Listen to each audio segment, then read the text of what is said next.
نحمده ونصلي ونسلم على رسوله الكريم أما بعد فأعوذ بالله من الشيطان الرجيم بسم الله الرحمن الرحيم اهدنا الصراط المستقيم صراط الذين أنعمت عليهم غير المغضوب عليهم ولا الضالين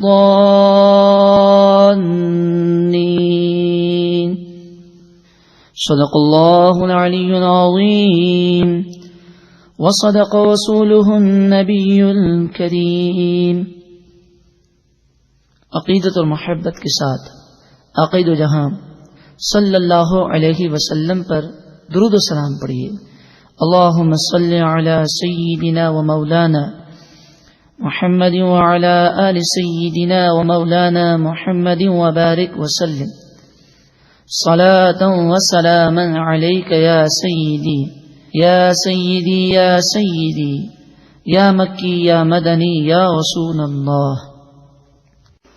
سورۃ النحل آیت نمبر 89 میں اللہ رب العالمین ارشاد فرماتا ہے وَنَزَّلْنَا عَلَيْكَ الْكِتَابَ تِبْيَانًا لِكُلِّ شَيْءٍ، آپ پر ہم نے وہ کتاب نازل فرمائی جس میں ہر چیز کا روشن بیان موجود ہے۔ حضرت عبداللہ بن عباس رضی اللہ تعالی عنہما فرماتے ہیں لو دعا لی اقال بعیر لوجدته فی کتاب اللہ، اگر میرے اونٹ کی رسی بھی کھو جائے تو میں اللہ کی کتاب میں تلاش کر سکتا ہوں۔ اور آگے فرماتے ہیں جمیع العلم فی القرآن، تمام کا تمام علم قرآن میں موجود ہے، لیکن تقاصر عنہ افہام الرجال، لیکن لوگوں کی عقلیں سمجھنے سے قاصر ہیں۔ قرآن مجید فرقان حمید وہ واحد آسمانی کتاب ہے جس کی حفاظت کا ذمہ رب العالمین نے خود لیا۔ سورہ ہجر آیت نمبر 9 انا نحن نزلنا الذکر وانا له لحافظون، بے شک اس قرآن کو ہم نے نازل کیا اور ہم ہی اس کی حفاظت کریں گے۔ قرآن مجید فرقان حمید وہ پیاری کتاب ہے جس میں ظاہری، باطنی، جسمانی، روحانی تمام بیماریوں کی شفا موجود ہے۔ سورہ بنی اسرائیل آیت نمبر 80 ارشاد فرمایا وَنُنَزِّلُ مِنَ الْقُرْآنِ مَا هُوَ شِفَاءٌ وَرَحْمَةٌ لِّلْمُؤْمِنِينَ، اور ہم قرآن نازل فرماتے ہیں جس میں مومنوں کے لیے شفا اور رحمت ہے۔ حضرت عبداللہ بن عمر رضی اللہ تعالی عنہما سے مروی ہے نبی کریم صلی اللہ علیہ وآلہ وسلم نے ارشاد فرمایا ان هذه القلوب تصدع كما يصدع الحديد اذا اصابه الماء، نبی کریم صلی اللہ علیہ وآلہ وسلم نے ارشاد فرمایا جس طرح لوہے پر پانی لگ جائے تو زنگ لگ جاتا ہے، ویسے دلوں پر بھی زنگ لگ جاتا ہے۔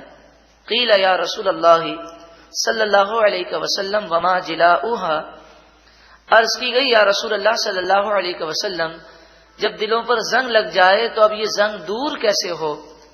قال کثرت ذکر الموت و تلاوت القرآن، عقید جہاں صلی اللہ علیہ وآلہ وسلم نے ارشاد فرمایا موت کو کثرت سے یاد کیا جائے اور قرآن پاک کی تلاوت کی جائے، اس کی برکت سے دلوں کے زنگ دور ہو جاتے ہیں۔ آخر میں قرآن پاک کی فضیلت میں یہ روایت سماعت کر لیں، جب کوئی قوم اللہ کے گھر میں جمع ہوتی ہے اور اللہ کی کتاب قرآن کو پڑھتی ہے، پڑھاتی ہے، سیکھتی ہے، سکھاتی ہے تو اس پر کیا رحمتوں کی بارشیں ہوتی ہیں۔ مسلم اور ابو داؤد شریف میں روایت ہے حضرت ابو ہریرہ رضی اللہ تعالی عنہ سے مروی ہے نبی کریم صلی اللہ علیہ وآلہ وسلم نے ارشاد فرمایا مجتمع قوم فی بیت من بیوت اللہ، جب کچھ لوگ اللہ کے گھروں میں سے کسی گھر میں جمع ہوتے ہیں یعنی مسجد میں آتے ہیں، یتلون کتاب اللہ، اور وہ اللہ کی کتاب قرآن کی تلاوت کرتے ہیں، وَيَتَدَارَسُونَهُ بَيْنَهُمْ، اور آپس میں ایک دوسرے کو سیکھتے سکھاتے ہیں. جب یہ سلسلہ ہوتا ہے تو وہ کتنے خوش نصیب ہیں. اللہ علیہم السکینہ، رب العالمین ان پر سکینہ کو نازل فرماتا ہے. سکینہ فرشتوں کی ان جماعت کو کہتے ہیں کہ جن کی ڈیوٹی یہ ہے کہ جب وہ کسی پر آتے ہیں تو اس کے دل میں سکون، چین، اطمینان کو نازل کر دیتے ہیں. یہ فرشتوں کی خاص جماعت ہے جسے سکینہ کہتے ہیں. وغشیتہم الرحمۃ، اور انہیں اللہ کی رحمت ڈھانپ لیتی ہے. وحفتہم الملائکہ، اور اے قرآن کی محبت میں جمع ہونے والوں خوش ہو جائیے کہ رسول اللہ صلی اللہ علیہ وآلہ وسلم نے ارشاد فرمایا کہ زمین و آسمان ہل سکتے ہیں، میرے محبوب کا فرمان غلط نہیں ہو سکتا. میرے محبوب کریم صلی اللہ علیہ وآلہ وسلم نے ارشاد فرمایا قرآن کی محبت میں جمع ہونے والوں کو فرشتے اپنے پروں میں ڈھانپ لیتے ہیں. وَذَكَرَهُمُ اللَّهُ فِي مَنْ عِنْدَهُ، اور رب العالمین ایسے لوگوں کا ذکر اپنے فرشتوں کے سامنے فرماتا ہے. سورہ فاتحہ مکی سورت ہے.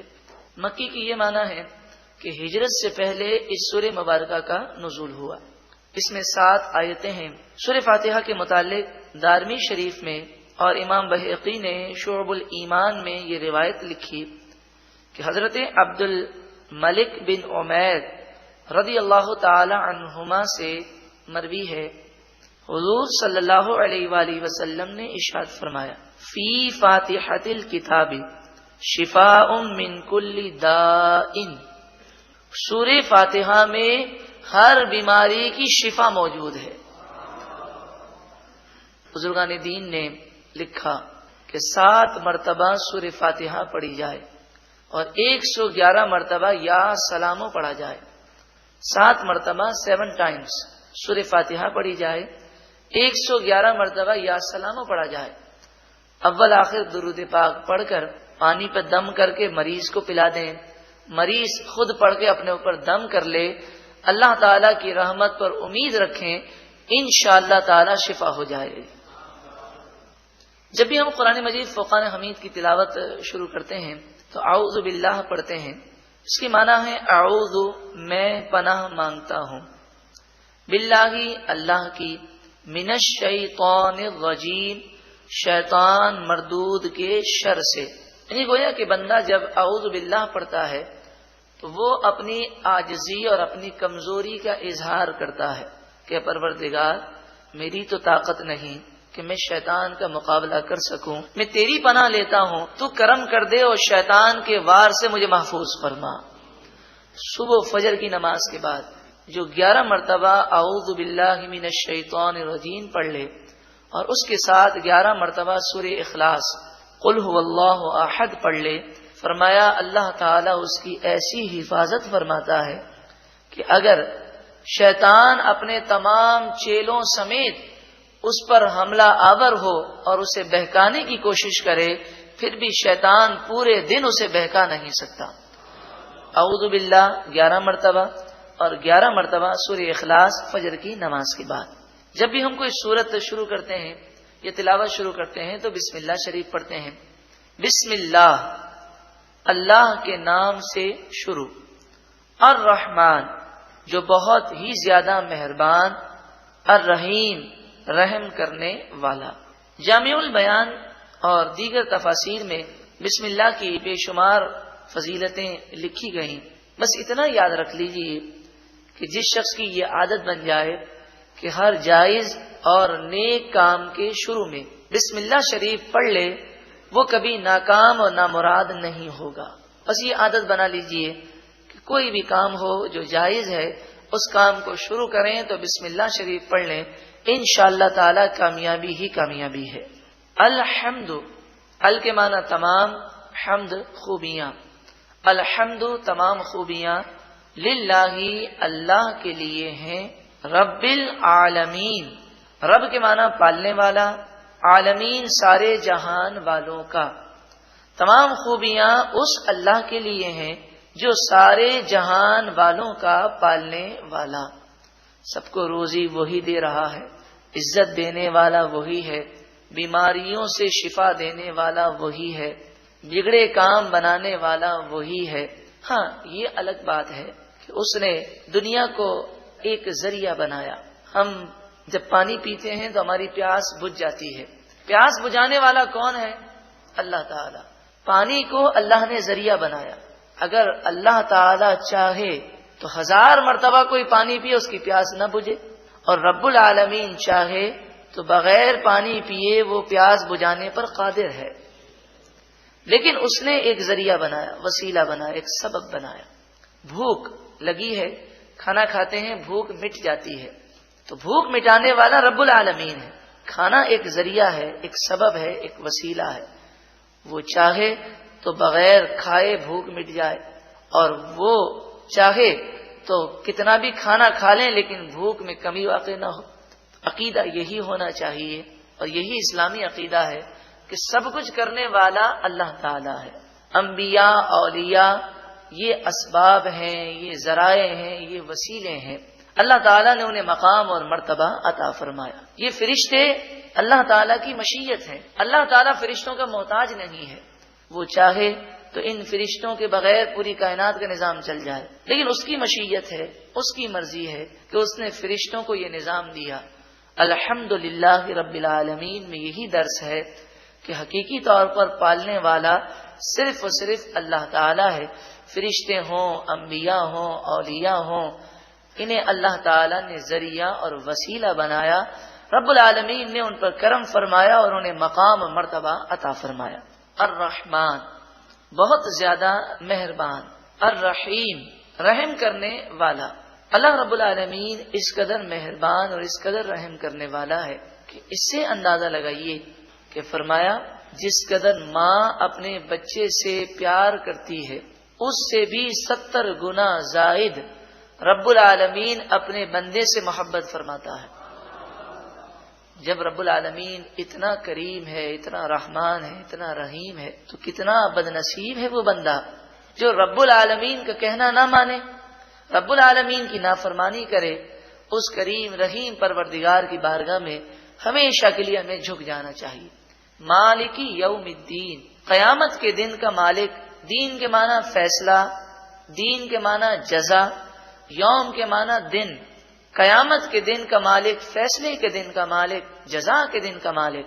قیامت کے دن رب العالمین اگر ناراض ہو گیا اور کسی شخص کا مرتے وقت ایمان برباد ہو گیا تو بتائیے رب العالمین کے غضب سے کیا ہماری دنیا کی دولت، یہ ہمارا منصب، یہ سورس ہمیں بچا سکتی ہے؟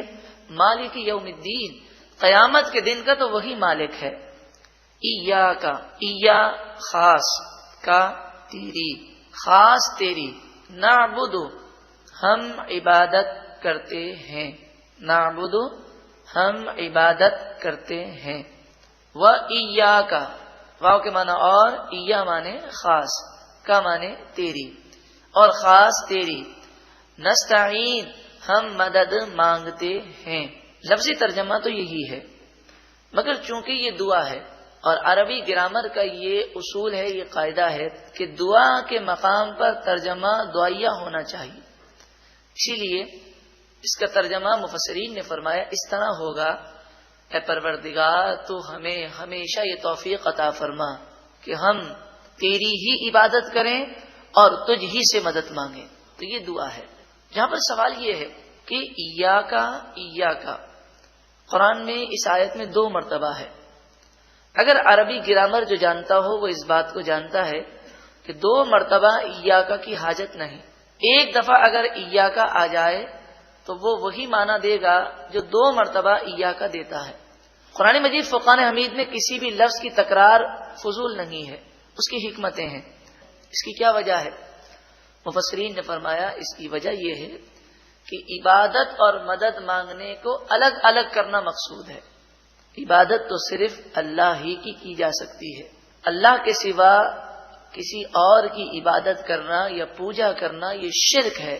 لیکن جہاں تک مدد کا تعلق ہے، مدد میں یہ ہے کہ حقیقی مددگار تو صرف اور صرف اللہ تعالی ہے، لیکن انسان اگر اپنی زندگی کو دیکھے تو اس کی زندگی مخلوق کی مدد کے بغیر کامل اور مکمل نہیں ہوتی۔ ماں باپ کی مدد کی ضرورت ہے، لوگوں کی مدد کی ضرورت ہے، دوستوں کی مدد کی ضرورت ہے، بلکہ علم جو ہے وہ استاد کی مدد سے حاصل کیا جاتا ہے۔ اور پھر اللہ تعالیٰ نے انبیاء، اولیاء اور فرشتوں کو بھی مقام عطا فرمایا۔ تو مدد میں عقیدہ یہ ہے حقیقی مددگار صرف اللہ تعالیٰ ہے، اور باقی جو بھی مدد کرے گا، چاہے فرشتہ کرے، چاہے نبی کریں، چاہے ولی کریں، چاہے عام مخلوق کو جو تھوڑا بہت مدد کرنے کا اختیار ہے، حقیقی مددگار اللہ ہی ہے۔ اور یہ تمام ذرائع اور وسائل اور اسباب ہیں۔ رب العالمین نے انبیاء، اولیاء اور فرشتوں کو مقام و مرتبہ عطا فرمایا۔ اس مضمون کو اگر دیکھنا چاہیں تو سورہ تحریم آیت نمبر 4، فَإِنَّ اللَّهَ هُوَ مَوْلَاهُ، پس بے شک اللہ ان کا مددگار ہے، وجبریل، اور جبریل مددگار ہیں، وصالح المؤمنین، اور نیک مومن، صالح مومن مددگار ہیں۔ اس آیت کریمہ میں اللہ بھی مددگار ہے، جبریل بھی مددگار ہیں، صالح مومنین بھی مددگار ہیں۔ تو اللہ کا مددگار ہونا حقیقی ہے، جبریل اور صالح مومنین کا مددگار ہونا اللہ کی عطا سے ہے، اللہ نے انہیں مقام و مرتبہ دیا۔ سورۃ المائدہ آیت نمبر 55، انما ولیکم اللہ ورسولہ والذین آمنوا، تمہارا مددگار اللہ ہے اور اس کے رسول ہیں، اور مومنین تمہارے مددگار ہیں۔ اب دیکھیں سورۃ المائدہ کی آیت نمبر 55 میں یہ فرمایا گیا کہ اللہ تمہارا مددگار ہے، اس کے رسول تمہارے مددگار ہیں، اور نیک مومنین تمہارے مددگار ہیں۔ تو اس آیت کا مفہوم یہی ہے، حقیقی مددگار صرف اور صرف کون ہے؟ اللہ، اور رسول اللہ صلی اللہ علیہ وآلہ وسلم، اور مومنین مددگار ہیں اللہ کی عطا سے۔ اس مضمون کو اگر آپ سمجھنا چاہیں تو کیسٹ کا نام ہے شرک کی حقیقت۔ یہ کیسٹ آپ باہری شریعت مسجد سے حاصل کر لیجئے، شرک کی حقیقت۔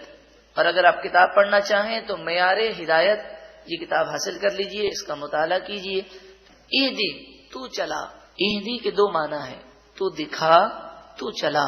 جب ایک مومن قرآن کے راستے کو دیکھ چکا تو اب وہ جب یہ دعا پڑھے گا تو اس کے معنی ہے پروردگار، اس صراط مستقیم کو ہم دیکھ تو چکے، اب ہمیں اس پر چلنے اور ثابت قدمی کی بھی توفیق عطا فرما۔ اہدی، چلا، نا ہمیں، الصراط، راستہ، المستقیم، سیدھا، تو ہمیں سیدھے راستے پر چلا۔ آمین کہیے۔ اے اللہ تو ہمیں سیدھے راستے پر چلا۔ اب سیدھے راستے کا تعین قرآن مجید فقان حمید نے خود کیا۔ یہ بھی کہا جا سکتا تھا کہ سیدھا راستہ وہ راستہ ہے جو قرآن کا راستہ ہے، سیدھا راستہ وہ راستہ ہے جو حدیث کا راستہ ہے، لیکن قرآن مجید فقان حمید پر قربان جائیے۔ قرآن کا یہ معجزہ ہے کہ قیامت تک آنے والی تمام باتوں کو قرآن نے ذکر کر دیا۔ اللہ رب العالمین جانتا ہے کیسے لوگ پیدا ہوں گے جو قرآن کا نام لیں گے، حدیث کا نام لیں گے، لیکن وہ قرآن و حدیث کو سمجھے نہیں ہوں گے۔ قادیانی ہیں تو وہ بھی یہی کہتے ہیں ہم قرآن کو مانتے ہیں، قرآن کا نام لیتے ہیں۔ حدیث کا انکار کرنے والے ہیں تو وہ بھی اپنے آپ کو اہل قرآن کہتے ہیں اور کہتے ہیں ہم تو قرآن کو ماننے والے ہیں۔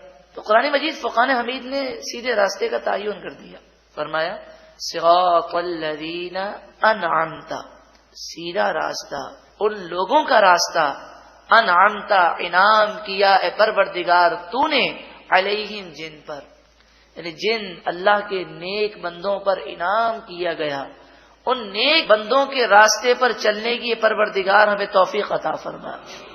اب وہ نیک بندے قرآن و حدیث کو صحیح سمجھے ہیں، وہ نیک بندے قرآن و حدیث کو سمجھنے میں کامیاب ہوئے ہیں، وہ کون ہیں؟ وہ صحابہ ہیں، وہ صالحین ہیں، وہ شہداء ہیں، وہ انبیاء ہیں۔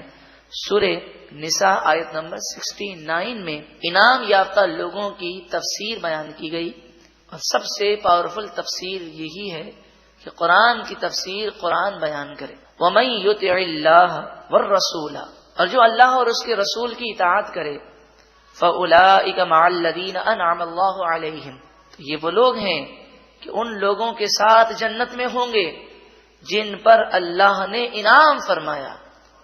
وہ کون لوگ ہیں؟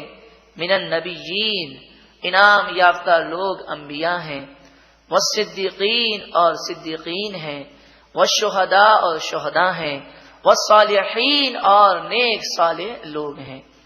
اب آپ دیکھیں نبی کریم صلی اللہ علیہ وآلہ وسلم کے صحابہ کرام کا عمل دیکھیں. البدایہ والنہایہ 6 جلد صفحہ نمبر 24.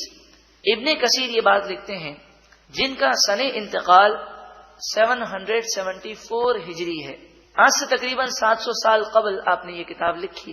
الکامل فی التاریخ 2 جلد صفحہ نمبر 246. ابن اسیر لکھتے ہیں جن کا سن وصال 630 ہجری ہے. الکامل فی التاریخ آپ نے تقریباً 800 سال قبل لکھی تھی. یہ دونوں کتابیں اس وقت پورے عالم اسلام میں بڑی مشہور و معروف ہیں. اس پر لکھتے ہیں مسیلمہ کذاب سے صحابہ کرام نے جب جہاد کیا اور مسیلمہ کذاب کے ساتھ 60,000 کا لشکر تھا. مسلمانوں کی تعداد بہت کم تھی اور ایک وقت وہ آیا کہ محسوس ہوتا تھا کہ اب شکست کھا جائیں گے. اس موقع پر حضرت خالد بن ولید رضی اللہ تعالیٰ عنہ سپہ سالار ہیں. صدیق اکبر کا دور خلافت ہے. حضور کے وصال کے بعد کا واقعہ ہے اور مدینے سے سینکڑوں میل دور پر ہیں، فاصلے پر ہیں. اس جنگ کا نام ہے جنگ یمامہ.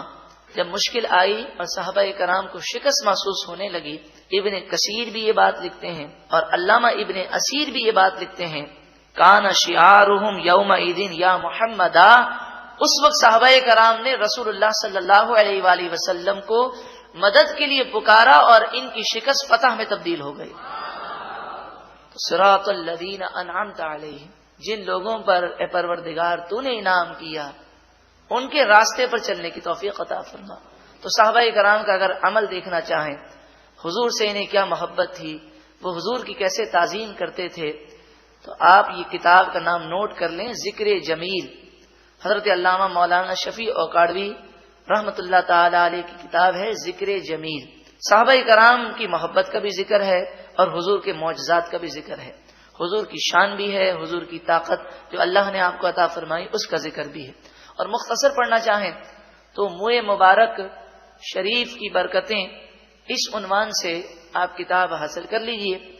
مفتی غلام غوث بغدادی دامت برکاتہم العالیہ کی لکھی ہوئی تالیف ہے. اس میں صحابہ کرام کو تبرکات سے جو عقیدت تھی اور خصوصاً حضور صلی اللہ علیہ وآلہ وسلم کے منہ مبارک سے اس عقیدت کا بیان ہے. اللہ تعالی ہمیں بھی صحابہ کرام کے نقش قدم پر چلتے ہوئے حضور اقدس صلی اللہ علیہ وآلہ وسلم کی تعظیم و توقیر کرنے کی توفیق عطا فرمائے. غیر المغضوب علیہم، غیر کے معنی نہ، مغضوب غضب کیا گیا، علیہم جن پر، واو کے معنی اور، لا معنی نہ، ضالین گمراہ. اب اس آیت کا مفہوم یہ ہے اے پروردگار تو ہمیں ان لوگوں کے راستے پر چلا جن پر تو نے اپنا فضل فرمایا، اور ان لوگوں کے راستے پر چلنے سے محفوظ فرما جن پر غضب کیا گیا، اور جو گمراہ ہوئے ان کے راستے سے پروردگار ہم سب کو محفوظ فرما. اس کے آخر میں ہم کہتے ہیں آمین. آمین کے معنی ہے الہی قبول فرما، الہی ایسا ہی کر. حدیث پاک میں ہے کہ جب بندہ آمین کہتا ہے تو آمین کی برکتوں سے اللہ تعالیٰ اس کی آفات و بلیات کو دور فرما دیتا ہے. آئیے سورہ فاتحہ ہر رکعت میں پڑھی جاتی ہے، اس لیے اس کا ترجمہ ایک مرتبہ ہم مل کے پڑھ لیتے ہیں تاکہ نماز کے دوران جب ہم اس سورت کو پڑھیں تو یہ ترجمہ ہمارے ذہنوں میں رہے. بسم اللہ، اللہ کے نام سے شروع، الرحمن جو بہت زیادہ رحم کرنے والا، الرحیم مہربان، الحمد تمام خوبیاں، للہ اللہ ہی کے لیے ہیں، رب العالمین جو سارے جہان والوں کا پالنے والا، الرحمن بہت ہی زیادہ رحم کرنے والا، الرحیم بہت مہربان، مالک یوم الدین قیامت کے دن کا مالک، ایاک خاص تیری، نعبد ہم عبادت کریں، و ایاک اور خاص تیری، نستعین ہم مدد مانگیں، اہدی تو چلا، نہ ہمیں الصراط المستقیم سیدھے راستے پر، صراط الذین راستہ ان لوگوں کا، انعمت انعام کیا تو نے، علیہم جن پر، غیر المغضوب علیہم نہ ان لوگوں کا غضب کیا گیا جن پر، ولا الضالین اور نہ ہی گمراہوں کا، آمین الہی قبول فرما۔